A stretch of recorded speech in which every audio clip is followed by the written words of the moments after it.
My name is Nihilistic Nerd and I love big robots, specifically big robots that you and I couldn't pilot. You know, mechs. So when Mecha Break was announced, I was pretty hyped. And then it released on Steam to mixed reviews. Why is that? Well, I guess we'll discuss it in this impression video of Mecha Break. Mecha Break is a hero shooter where the heroes are 10-story tall robots instead of whatever the hell this is.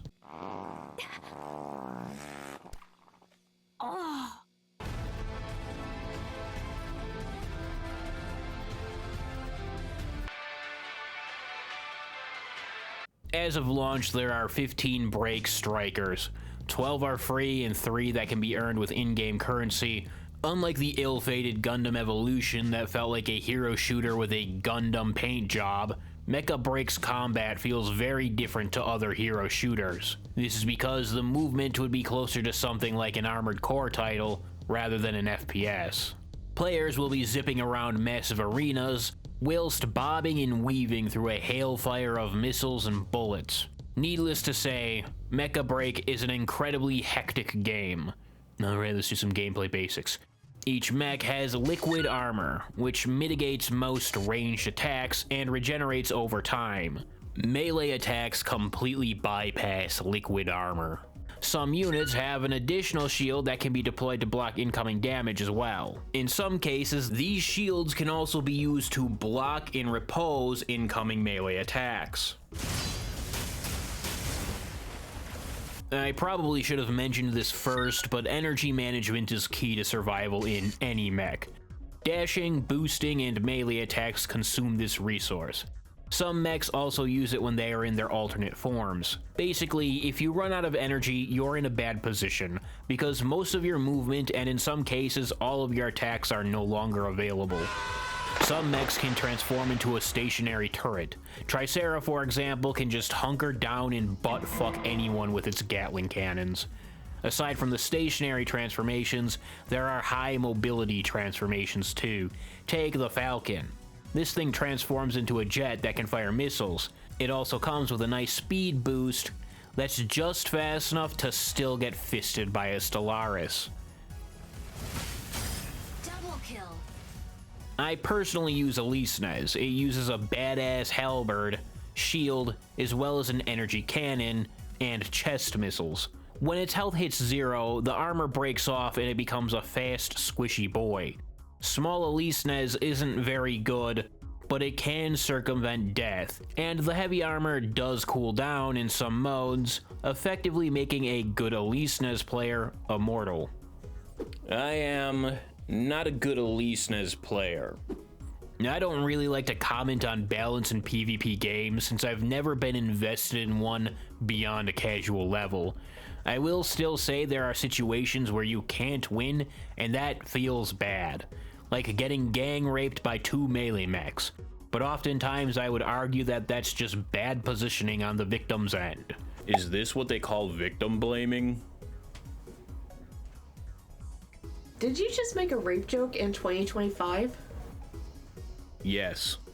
I will say the most frustrating enemy I have faced as an Alisnes main are Welkins.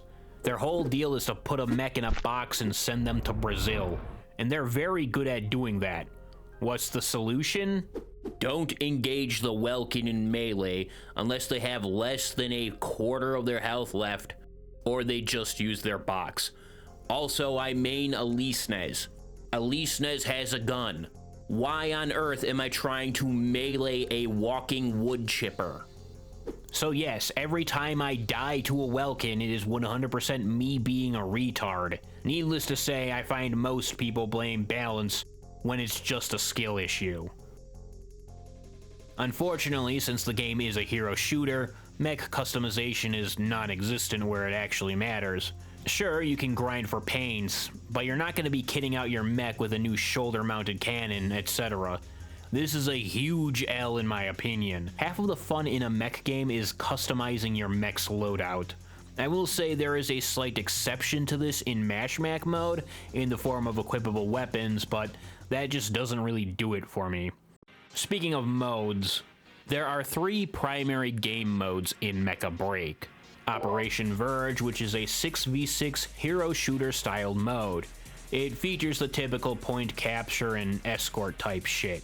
I do wish Operation Verge had a few more maps and maybe another mode or 2. There's like 3 modes right now. They're fun and all, but a little more variety would be nice. Ace Arena is a 3v3 team deathmatch.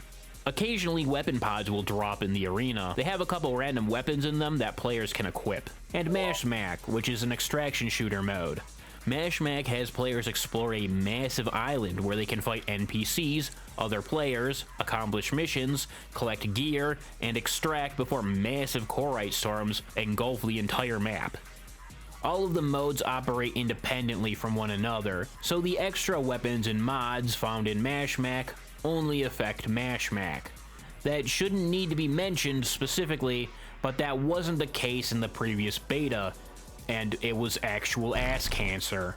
All 3 modes are fun. If things in the Verge are feeling a bit too hectic, there's always Arena mode, which isn't quite as overwhelming. And if you're more of a high stakes enjoyer, there's Mash Mac. Now, I have mixed feelings on Mash Mac, because it is blatantly pay to win. How? Well, there is a player store that uses premium currency. In theory, you could gain premium currency through selling the loot you find in Mash Mac. Or you could just drop $400 onto the game and buy all the weapons, blueprints, and mods you want. This pisses me off so much, because Mash Mac is a really fun mode, and it plays completely different from the previous 2.